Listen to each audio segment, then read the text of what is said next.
Question. Hello ma'am, जैसे हम देख रहे हैं कि देवरी जी ने घर में बहुत प्रॉब्लम क्रिएट की है नैना के ऊपर, मतलब काफ़ी प्रॉब्लम्स आए उसकी वजह से। आप देवरी हमारे शो में एक बहुत ही स्ट्रॉन्ग नेगेटिव फोर्स है, जिसके पास बहुत सारे सुपर नेचुरल पावर्स हैं। वो फायर को भी कंट्रोल कर सकता है, पानी को कंट्रोल कर सकता है, हवा को कंट्रोल कर सकता है। तो उसने पहले भी बहुत कुछ किया हमारी जो बच्ची है उसके खिलाफ। तो अब वापस वो आया है and he is much more powerful this time. वो और ज़्यादा शक्तियों के साथ लौटा है। और आई थिंक अगर आप किसी सांप को आधा मार के छोड़ दो ना, तो वो और ख़तरनाक हो जाता है। तो वही हाल हमारे शो में हो रहा है। तो अब देवरी आए हैं और हम सब बहुत डरे हुए हैं। और हम सब एज मतलब हमारी पूरी फैमिली अभी यूनाइट हुई है उसके अगेंस्ट, कि हम सब साथ। यूजुअली ऐसा हो रहा था कि हम सब बट गए थे, झगड़े हो रहे थे, सब हो रहा था। अब लेकिन उसके अगेंस्ट पूरी फैमिली साथ में आई है और अब हम साथ में प्लान कर रहे हैं कि उसको इस बार मात कैसे देनी है। जैसे देवरी जी अपने भाई को भी मतलब तकलीफ पहुंचाए, नंदू को मतलब उन्होंने तकलीफ दिया था, तो हाँ, मतलब अब क्या हो गया है, अब देवरी ने अपनी हर जो कहते हैं एक्सपेक्टेशन, शायद जो ऑडियंस भी सोचती है इतना करेगा, उसको भी 100 गुना ज़्यादा कर दिया है।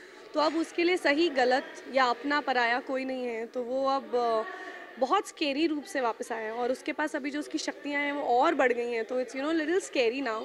और मगर हमारी फैमिली क्योंकि हमेशा सच का साथ देते आई है और बहुत भगवान को मानती है, तो अब ऐसा हो गया है कि शैतान और भगवान के अगेंस्ट एक वॉर चल रही है हमारे शो में। सो अभी इस प्रॉब्लम को सॉल्व करने के लिए लाइक कौन सा न्यू सोल्यूशन आप लोग लेकर आने वाले हैं? वो शो में देखना पड़ेगा आपको, क्योंकि बहुत ही इंटरेस्टिंग टर्न्स आने वाले हैं आगे, जहाँ किस तरह से हम देवरी के अगेंस्ट प्लॉट जो करते हैं वो एग्जीक्यूट करते हैं और क्या वो वाकई में फलता है या देवरी हमको मात देता है। वही अभी चेस का गेम होता है ना, आप लास्ट मोमेंट तक चेकमेट 3 बार करते हो, लेकिन उसके बाद भी कौन जीतता है पता नहीं चलता। Something like that is going on in our show. Nandu ने डायरेक्टली मना कर दिया कि मैं अपने भाई के खिलाफ कोई मतलब ये नहीं करूँगा। आई थिंक अपना सिक्का खोटा भी हो तो अपना ही होता है। वैसे ही परिवार वाला कोई भी गलत भी हो, लेकिन अपना खून तो अपना खून होता है। तो ऑब्वियसली उसकी दुविधा करेक्ट है। नंदू देवरी की सच्चाई जानता है, लेकिन कोई मारना थोड़ा ना चाहता है अपने खून को। तो उसी दुविधा में हम फंसे हैं। लेकिन क्योंकि अब देवरी हर ह्यूमैनिटी क्रॉस कर चुका है, तो हम सब एक्सट्रीम स्टेप्स ले रहे हैं। तो लेट्स सी, प्लीज़ देखिए शो, तो आपको पता चलेगा कि क्या होने वाला है। अभी जैसे करेंसी का चल रहा है कि मतलब 1000, आपको रियल लाइफ में कितना प्रॉब्लम्स क्रिएट हुआ कि मतलब सडनली करेंसी चेंज हो गया? या डे टू डे में तो बहुत प्रॉब्लम्स हुई, बिकॉज हम लोग सुपरमार्केट्स जाते हैं तो बहुत आसान है, आप स्वाइप कर लो।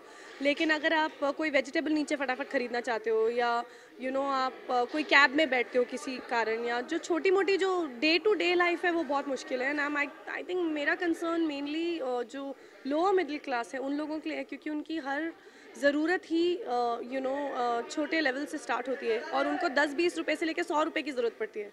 तो उन लोगों को बहुत डे टू डे में आई थिंक मुश्किल पड़ रही है। लेकिन आई थिंक इंडिया ने हमेशा पेट्रियाटिज़म में पूरा वर्ल्ड मानता है। तो अगर हम लोग सब साथ में रहें और एक दूसरे की हेल्प करें, आपको अगर कहीं लगता है कि कोई वेंडर हेल्प कर सकता है, आप उनसे जाके रिक्वेस्ट कीजिए क्रेडिट में देने के लिए। That's what we are doing. हम लोग सोसाइटीज़ में क्रेडिट कि अभी आप हमें लोन पे दे दीजिए, हम आपको बाद में दे देंगे टाइप्स, वो हर आई थिंक जब भी स्पेशली मुंबई या इंडिया में कोई प्रॉब्लम आई है तो बहुत अच्छे से उसको टैकल किया गया है। तो प्रॉब्लम है, लेकिन I am sure will come out of it. Thank you, have a good day.